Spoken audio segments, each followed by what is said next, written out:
I wasn't live. The broadcast is So, live now.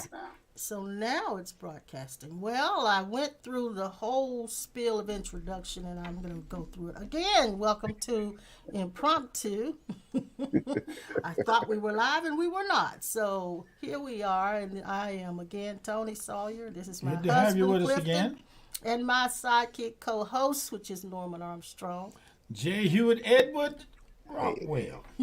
what's up, everybody? Good So, afternoon. so we have no guests yet, but that's okay. We always come in, as I mentioned before, we come in talking about whatever's on our hearts, and we have been talking for months about living in the atmosphere of change. And there's Vern Vern. She's the first one here today, What's up, Slice? living in the atmosphere of change. Mm-hmm. Oh man, and I think everybody we know can say they've been going through changes. Hello, Diana. Hello, Israel. And Dee Dee. Hey, Dee Dee. But adjusting to change is not the easiest thing in the world because we tend to want to have everything set in a pattern and a routine. We don't really like a lot of fluctuations. Mm-hmm. We want things to remain the same, especially when we find what works for us, and then all of a sudden something or someone throws a cog in the wheel, and you got to readjust. Mm-hmm.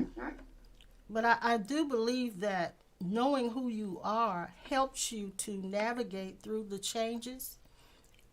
When you don't know who you are, you tend to find yourself in a situation of being disturbed instead Mm-hmm. of in a place of expectancy of the answer. Exactly. Let's look at it like And this. Go ahead. one of the things that we need to understand, and also in addition to knowing who we also have to be reminded that change is constant. Change is something that is Yes. going to constantly manifest and happen. And so, Exactly. as we shared before, change is irrevocable. It's going to happen. It's inevitable.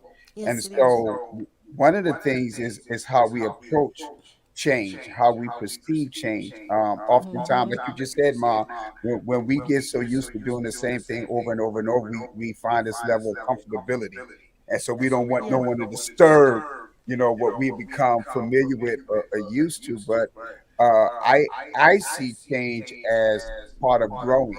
It's a growth process, Yeah, and so yeah, if yeah. change is not occurring in your life, then obviously you're not growing. There's And stagnation. exactly, Yeah, yeah. That's another way to exactly. look at it because a lot of times we resist change.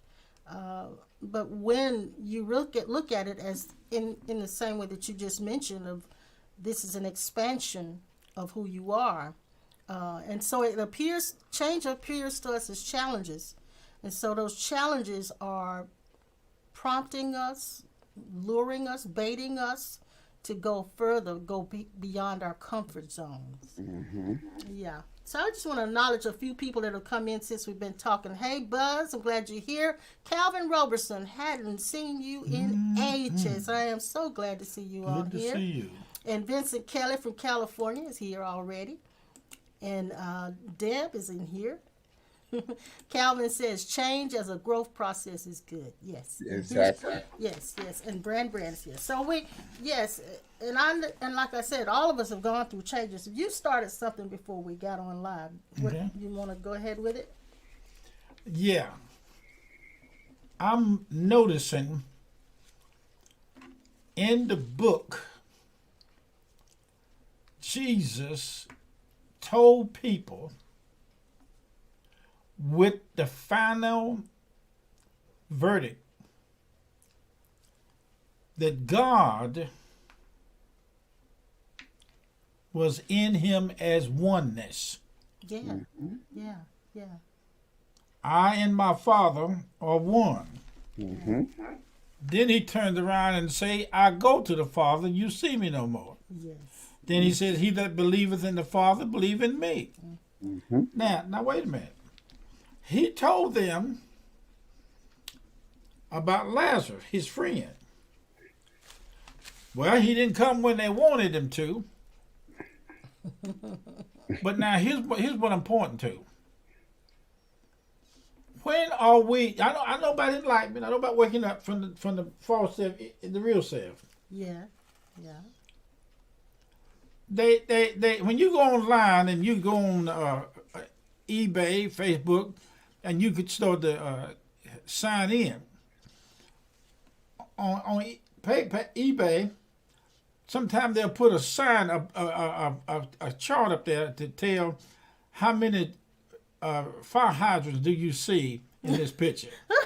Yeah, you got to prove that you are not a robot. And then one of the things you said, one thing it says, are you? Are you or somebody else? I guess they think a robot couldn't answer those questions. But hold on now, hold your underwear. Now, I'm bringing this to you. I'm bringing it to us. Bring it on in. I'm setting it, laying it on the bring table. It on home to at me. the table. Yes, you remember that at old the song? table. You remember that old song? Yeah, I remember some of it. Bring it on home to me. Yeah. Bring it on home to me. Yeah. Yeah. Yeah. my cousin used to sing that. Bring it on home. All he knows is yeah.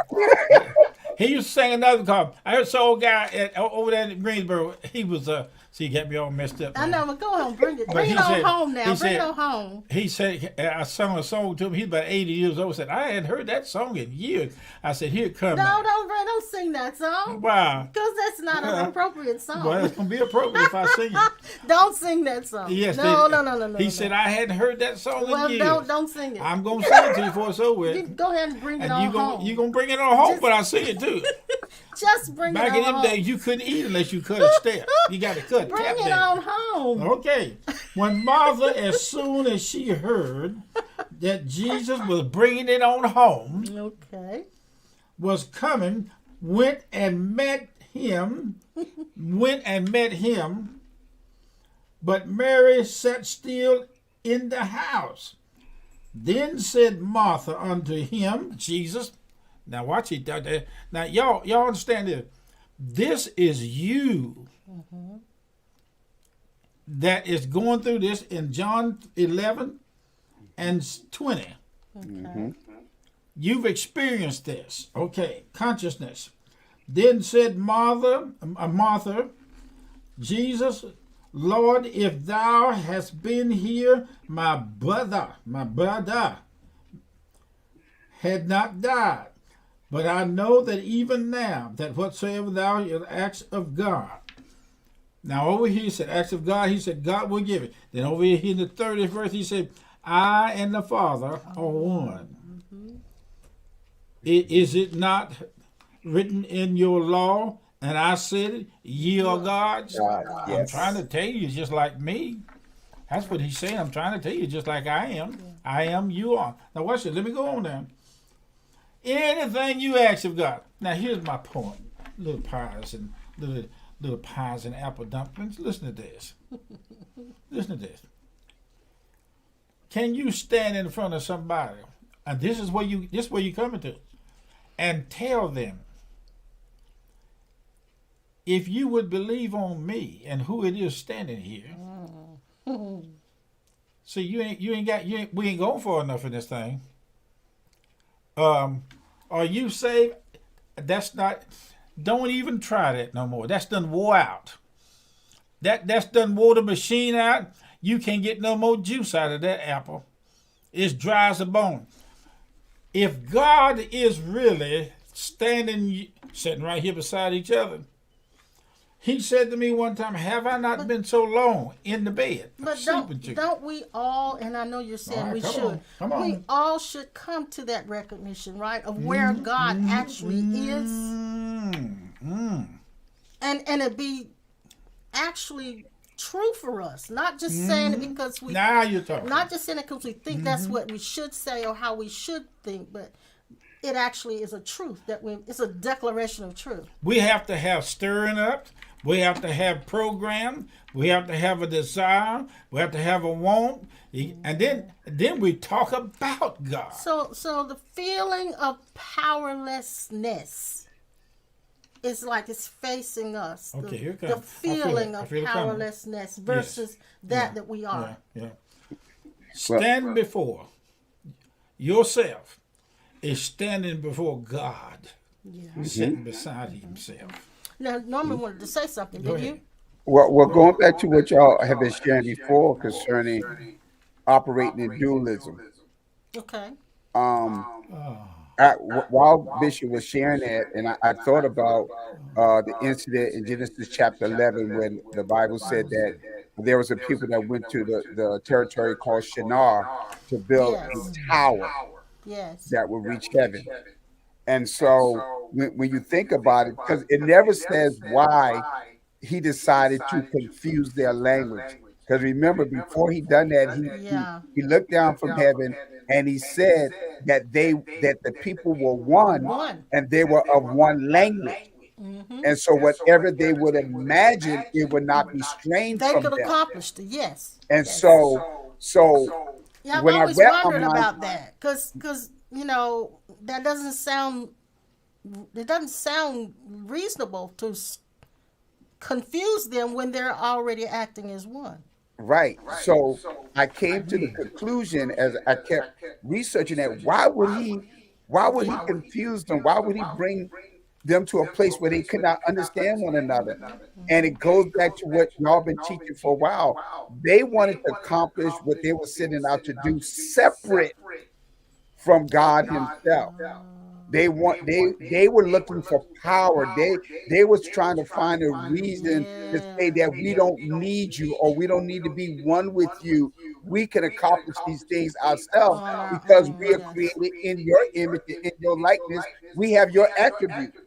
And so that was the only conclusion that I could come to as I began to study that they were trying to do something separate and apart from God himself. So they did not want to operate as one. They want to operate separate from him. So they were one with one another because they all had the same intention, as Israel mentioned. However, their ego desire had left out, or I won't say it like that. The ego desire was being carried out as though they were coming from a different identity. Had nothing to do with their spiritual identity, their spirit. There had nothing to do with, like you said, had nothing to do with God at all. So it was like they were being autonomous. I don't know if that makes sense, but they were being autonomous. Wait a minute. Okay. Take a stop at the light. It's on red. Stop. Am I the Spirit of God just like Jesus was in the book? Am I that? Am I that same Am I essence? that? Am I that? Yes. That would be a good topic for you to write today. Am I that? Am I that? Now wait a minute. Is it possible that when I put my ID up in front of the airport or somewhere that's checking my ID, they look at the ID and they look at me? Back when I was 20 and look at me now, I don't look like I did then. All right, here's my point. You changed. Yeah, but now wait a minute. If he's the same yesterday, today, and forever, baby, doc, y'all listen. I want y'all to listen. I'm working on something. I'm working on something now. I hear you. Go ahead. I'm working. Work And here's on the it. working. Work on it. I'll never have to tell anybody else to go home and pray to God if I am fully aware. And convinced. Don't you say one word. Let me seek the Lord. Who do you think is standing in front of you? Who do you think you've been talking to? Oh, if you can't go home and pray to God without talking to who I am standing in front of you. So it's coming to the same recognition that Jesus came to when he said, I am the way, the truth, and the life. Mm-hmm. Who is this that somebody don't believe it or somebody lying? If I ask you, have you received the Holy Ghost since you believed and all that kind of stuff? All right. Do you keep getting that over and over again? Didn't one time take? You either awake or sleep. Now, yes, that's right. That's right. That's right.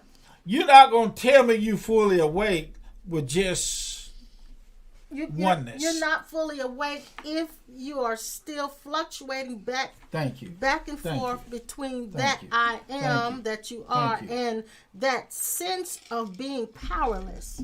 There's that sense of being powerless. We've got to transcend that. If somebody call you and say, Pastor Norman, is your wife in the building yet?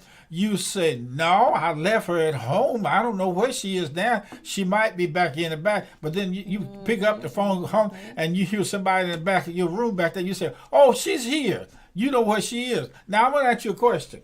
Where is God? Can you find him? Do you know where he's at? That's good, Reverend. That's good. Come on, let me show you where it's You're at. bringing it home. Come on, let me show you where it's at. The name of the place. I like it like that. Come on, let me show you. Come on, let me show you where it's at. Come on. I'm going to join. I'm going to audition for your praise team. Right now, we are the praise team. Let me tell you something. Somebody. Wait a minute. Before you go, you about to pop. I'm popping now. You better go ahead. Back in the day when Norman, when you first came to Cornerstone, I was chief cook and bottle washer. I don't know if you knew that, but I was working the sound system, doing the praise team.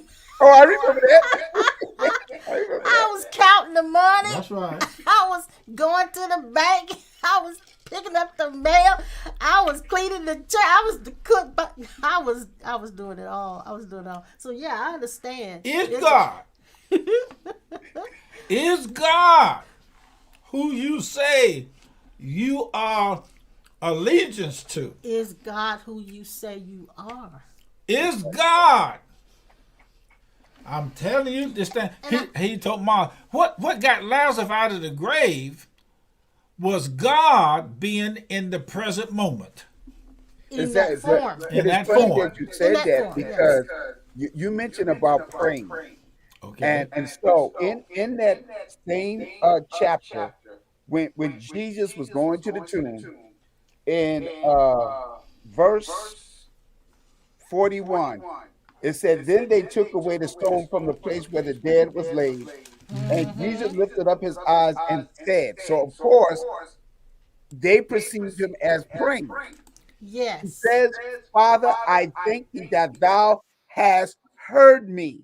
And I knew that thou hearest me always. But because of the people which stand by, I said it, that they may believe that thou hast sent me. So notice, Jesus, he knew that he didn't have to pray. He didn't have to present a request because going back to St. John 10, verse 30, he knew that I and the Father were one.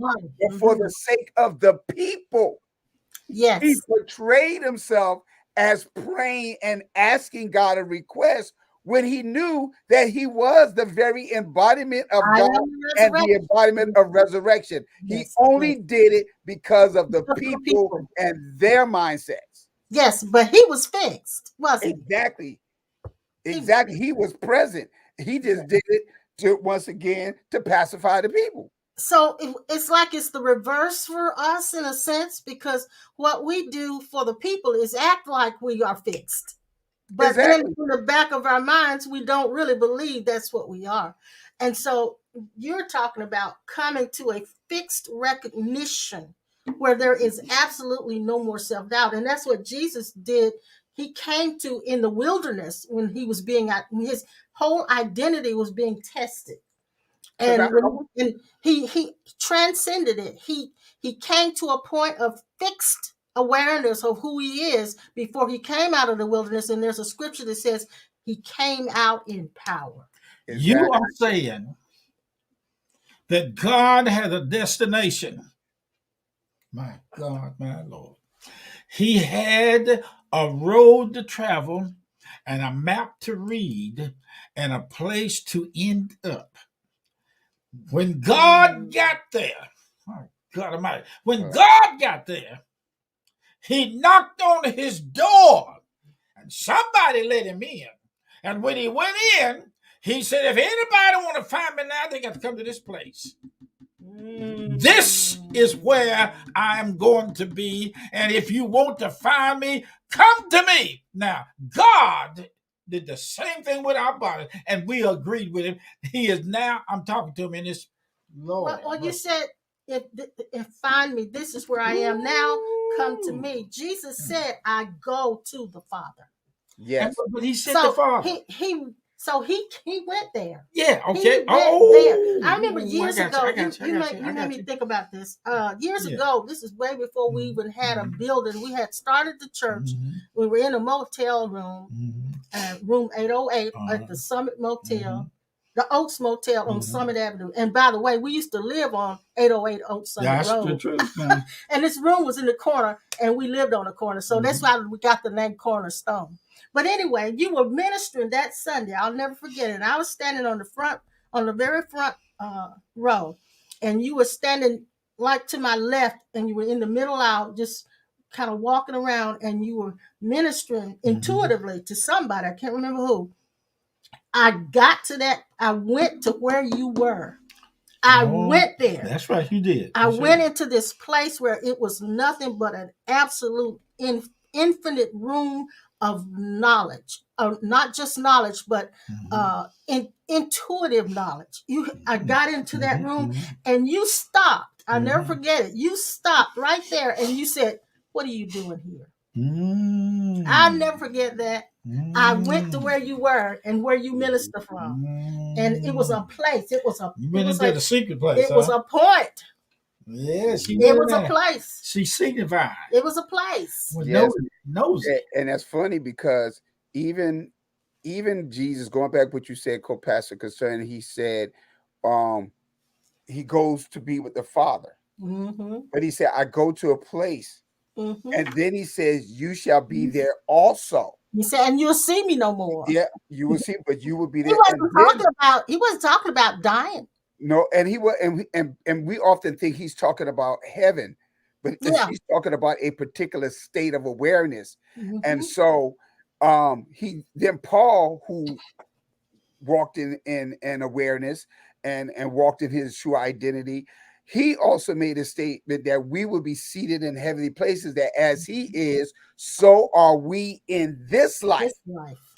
You see what I'm saying? So when Jesus gave the model prayer, and he said that we should pray as it is in heaven, so shall it be in the earth. He's trying to bring us to that state of awareness that everything operates all as one. So there's really no separation from heaven, and there's no really separation of earth. It is that way because of our state of thinking. So he said, if we could get to that place, what we've been looking for in heaven, we can actually have the manifestation of it right now. We don't have to wait to go there, because we are if God is the embodiment of heaven and he's in us and we're one with him, then we have heaven right here. Yes, and Jesus became the embodiment of the Father.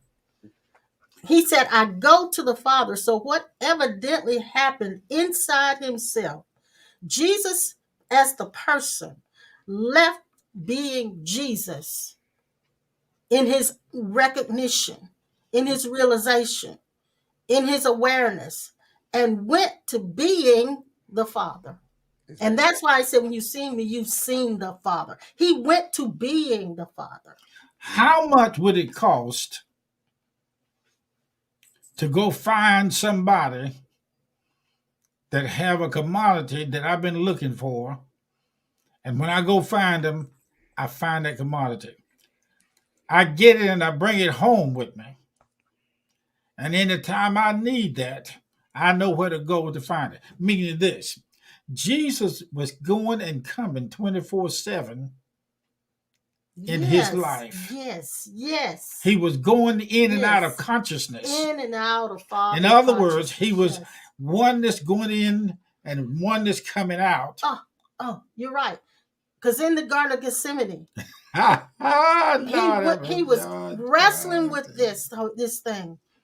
And there was, like I said before, he was panicked. He was afraid Dislocate because he yourself. knew his body was getting ready to go to the cross. He knew that's what was getting ready to happen. Mm-hmm. And so he wrestled with that, and he had to come to a point in that praying in the Garden of Gethsemane where he left that identity of being that Jesus body, had to go to the Father. Where can I find God? And when they came after him, all he had to say was, I am. And they all fell backwards. Didn't have to go somewhere. Wait a minute, let me go pray a little bit. Yeah. Wait a minute, let me listen to what God's got to say. Wait a minute, let me see. Let me find something in the book. Well, Jesus' prayer in Gethsemane never, wasn't, it started out as, deliver me from this mission that I've got to go to the cross. Deliver me from that. That's what it started out as. But then he surrendered in the middle of that, and he accepted it. And his prayer then was not to help him. He came out understanding that he was more than that body. And that's when he could say, I am, and all of the power that was necessary was right there. But I like that event because it shows a tug of war again of his humanity and his divinity. Yes. See, again, we have to remember Jesus again being all God. All right. Going back to St. John, 1.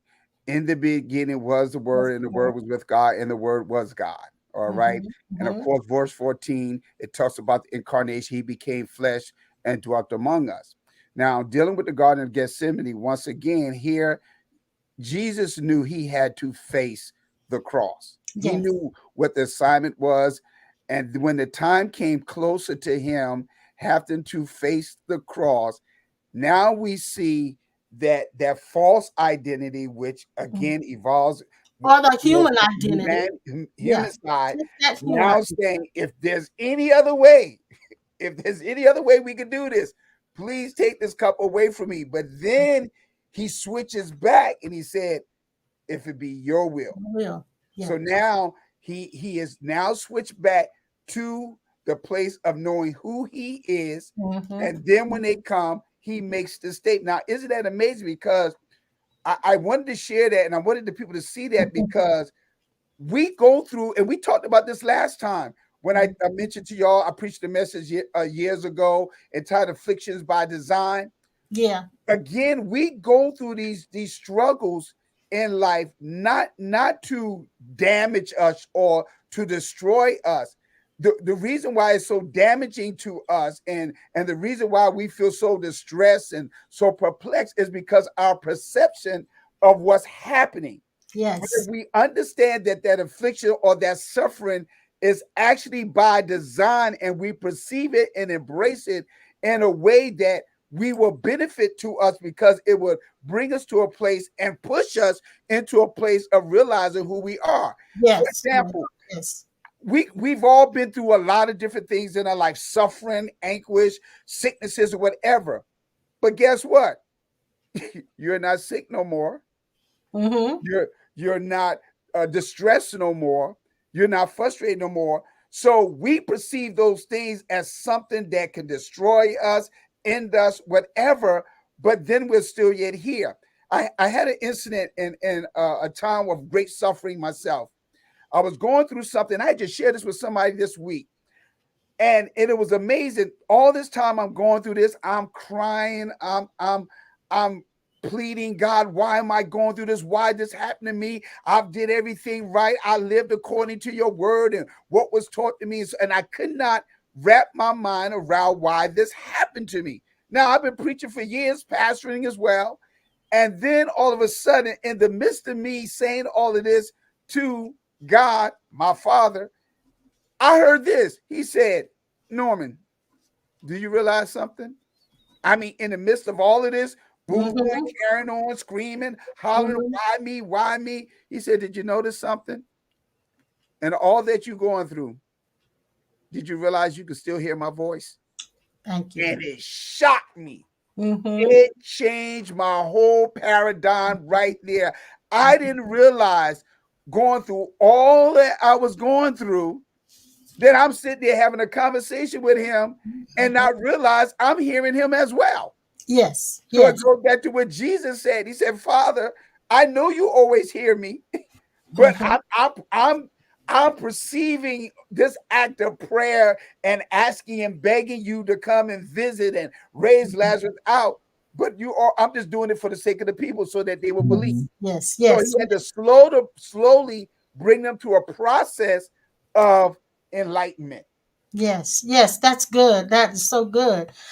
One thing I wanted to say, based on what you mentioned, you said we were sick at once, and we came out of it. There's some who don't come out of it. Like I'm looking at Buzz. I know Buzz is having some physical challenges that he cannot come out of. They've been there for quite a while. But I remember there was this young lady that came on America's Got Talent, maybe I think it was the last season. They called her Nightbird. Mm-hmm. She was going through chemo because she had cancer, and she was very vibrant. Even though she had cancer, she didn't look sad. She didn't look worn out. She didn't look. And she made a statement, and I've never forgotten this statement. She said, "Why wait until things change to be happy?" And this goes back to what you're saying. Even Say in a that again, Mom. Please say why that wait? again. Why wait for things to change for you to be happy? She made Exactly. a she made a commitment to herself. She's going to be happy before things changed. So Exactly. even though she didn't do this in a religious sense, she didn't go to the Father in a religious sense. Going to that place of being okay is going to the Father. That place inside yourself where you are okay. Now, Mm-hmm. we've got some wonderful comments, Pastor. Can I read a few of them? Vincent May said this way back. We were talking so much, we just got popped. We didn't think about what you guys were saying. But Vincent said, if you're awake, you remove the fig leaf for good. And And I've been reading that comment the whole time, and Vincent, and see, that's so good because when you remove the fig leaves, you become totally naked.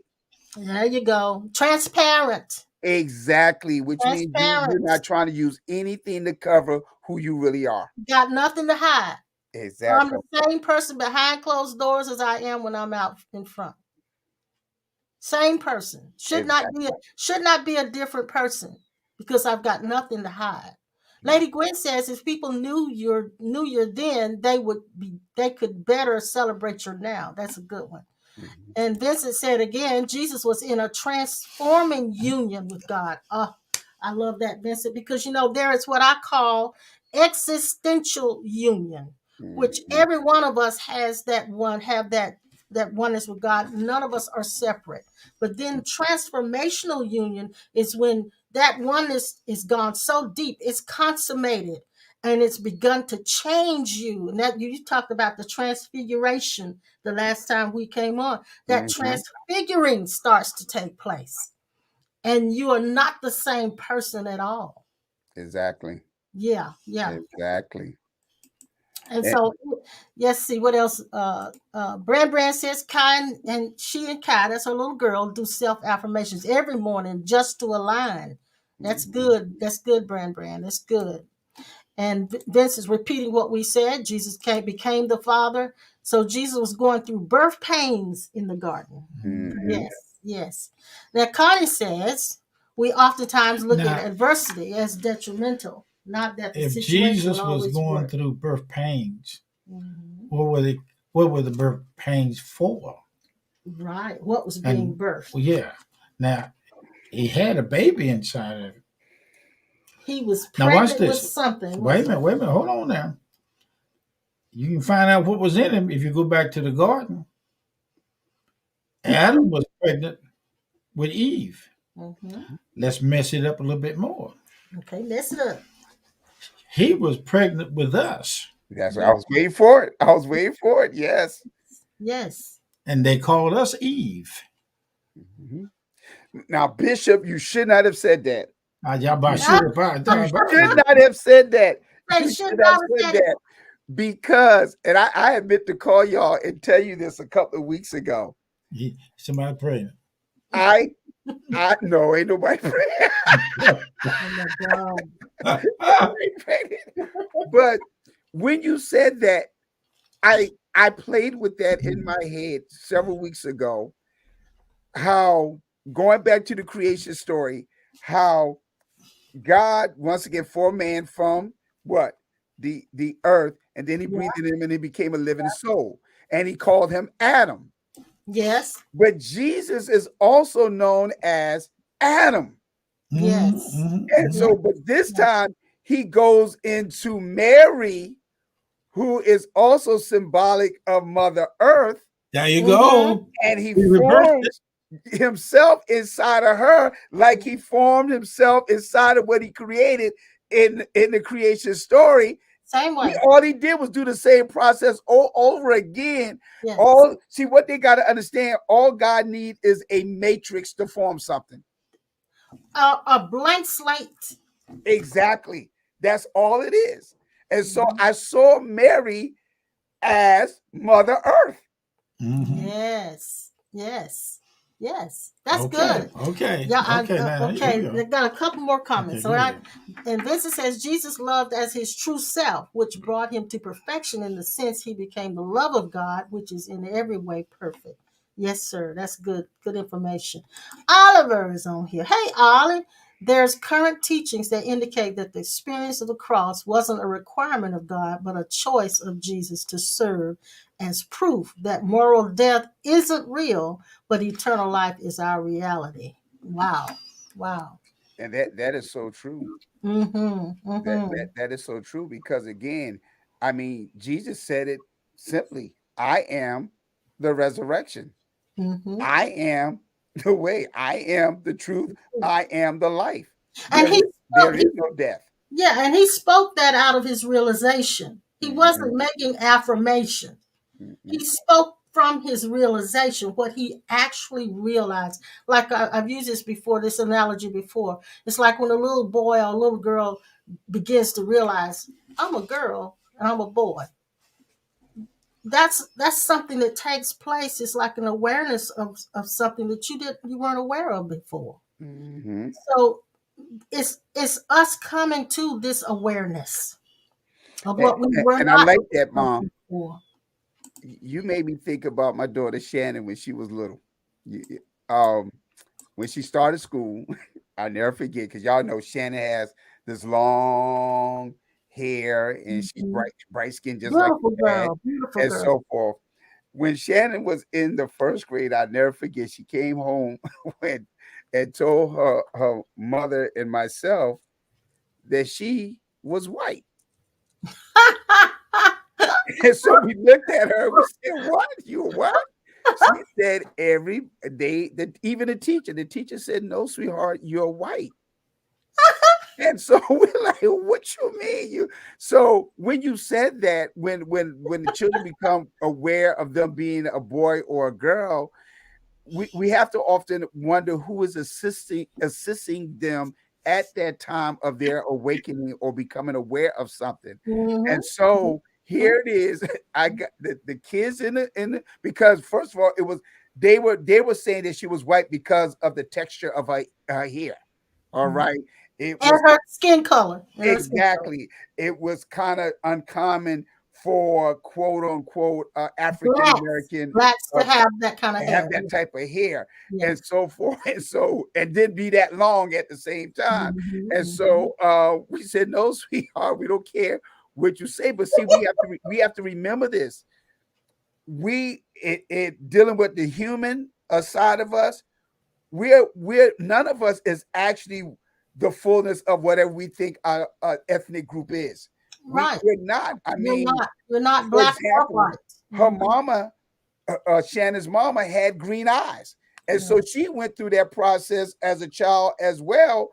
because it was unusual for African Americans Have those to kind of have green eyes. So they consider her to be white as well, Mhm. and so forth. So again, we have to wonder who is at particular stages in our life, who is influencing us at that time, that causing us to become aware of certain things. Yes, yes. And then I wonder too, based on what you just said, when did Shannon realize that she was black?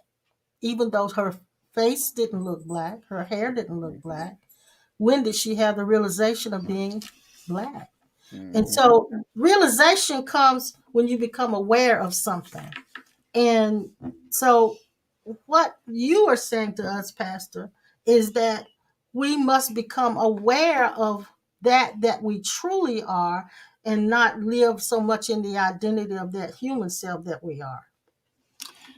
We will all meet our true selves. Mm-hmm. That song says, when we all get to heaven, we will sing and shout the victory. Listen, you will sing it before you get there. Jesus. Yeah, yeah. Shout the Walking the light, victory. Yeah. beautiful light, yeah. I'm going to tell you this. And this is what he's been, I've been, my instructions here are this. Okay. I want to tell everybody I meet, I am not interested in hearing them say anything to me about whether they know God or not. I can hear and detect in everybody I meet the eternal self. Mm-hmm. That is the self that I'm talking to, along with the conditioned self when I meet people. Yeah. I want to tell every one of them that I meet, you will be in heaven when I get there, unless you go there before I do. Mm-hmm. And turn around and walk away from them. I want to, it's something there within me. You will be there. Every last person you meet in there. I don't care. The mean mama. Because you are there Okay. as home. Listen to this.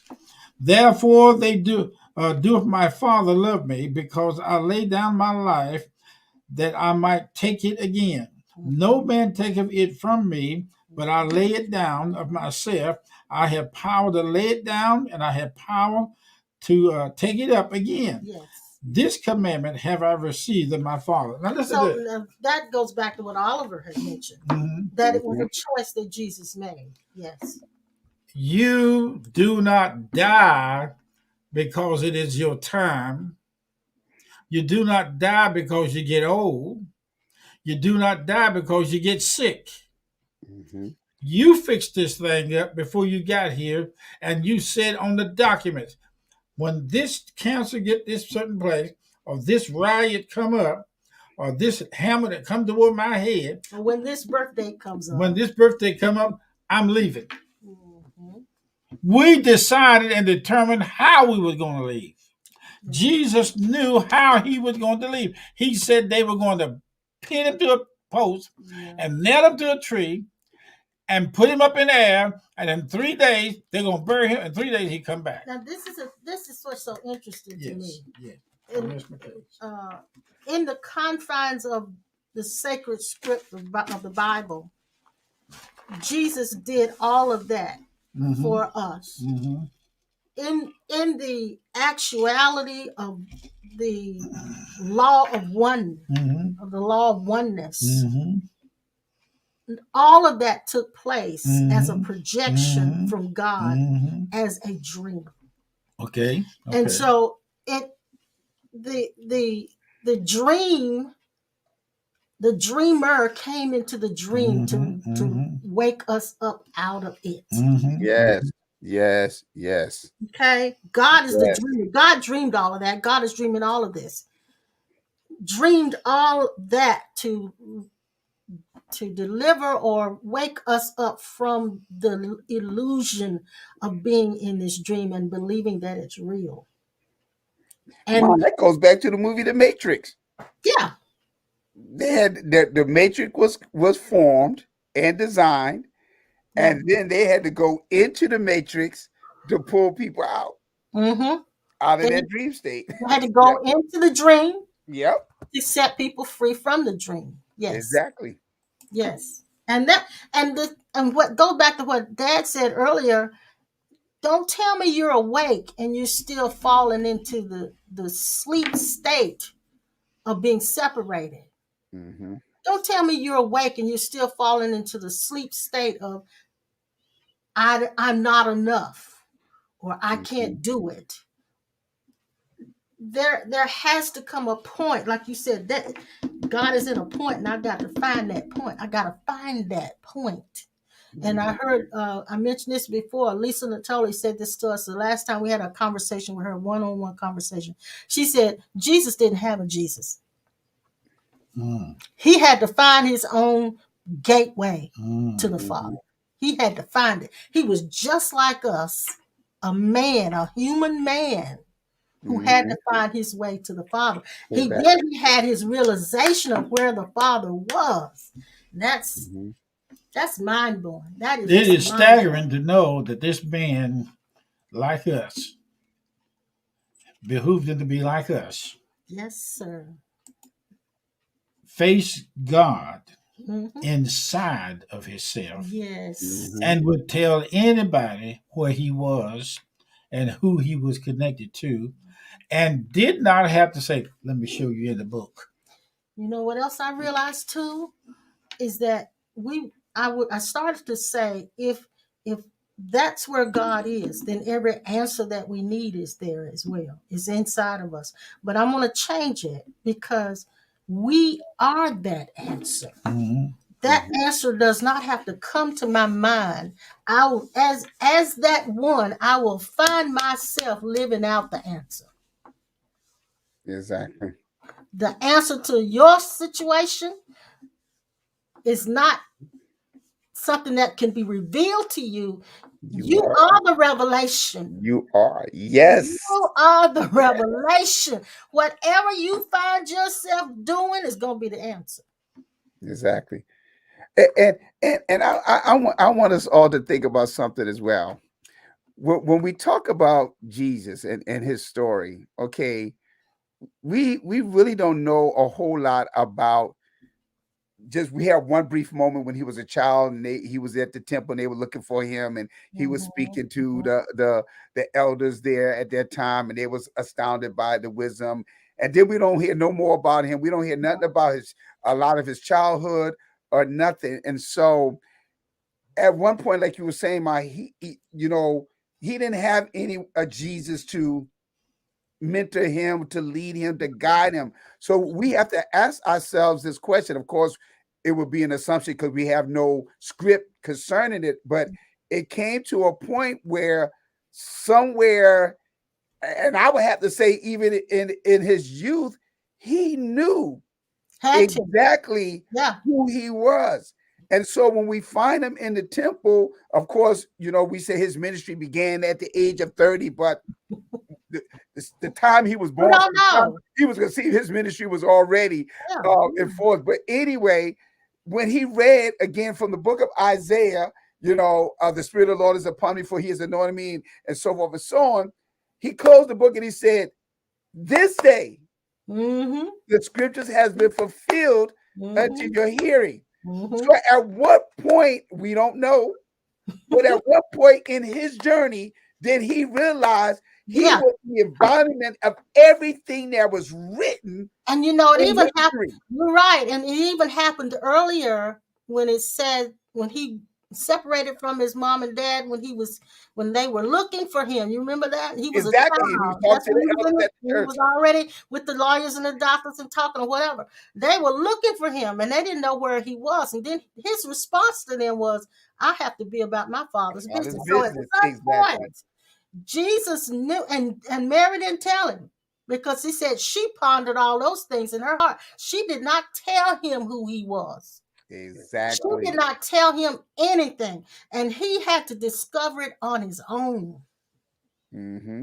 At Exactly. some point, he woke up in the dream. Exactly.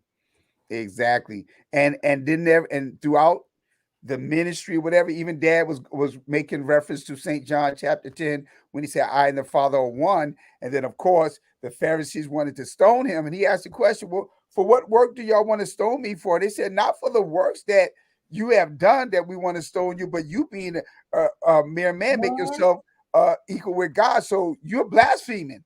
You're taking upon yourself the attributes and the characteristics of God. You're Yes. claiming that, but we see you as a mere man. Then he said, is it not written in your law, in your writings, in your scriptures? And I love what he said, that I said. Mm-hmm. That's what I like. He said, I said is let them know before you put the first writing down, I was existing. Yes. Yes. And so he said, is it not written in your law that I said ye are gods, making reference to Psalms 82. And he said, yes. And then he said, before Abraham was, I am. I am. That's right. Man, we could go on and on with this. I know we probably left a lot of people because we weren't looking at a lot of comments. We were just kind of popping all over the place today, but it was good. Vincent said, I realized he knew the Father personally as a young boy in the temple because he says, if you were looking for me, you know I was about my Father's business. Yeah, he just mentioned that. Thank you, Vincent. Said, and Israel said he was listening and asking questions. And Miss Eleanor, thank you, darling, for that cake. You are so wonderful. She made us a wonderful pound cake. Oliver says there is a resource in this earth that was delivered by an angelic host that share all the detail of Jesus' experience from birth to ascension. The Haitian called Urantia. I'm familiar with that.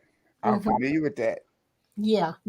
That's a book that called the Urantia. Never heard of it. Yes, you have. Well, I share. I can tell. I see. I watch all these crazy documentaries on TV that some people in the Christian world would not watch. I watch Ancient Aliens. Yeah. I watch all these and even here recently there was a new discovery in Egypt and so forth. And so there are scripts out there, sacred scripts out there that predates the Bible. Yes, there are.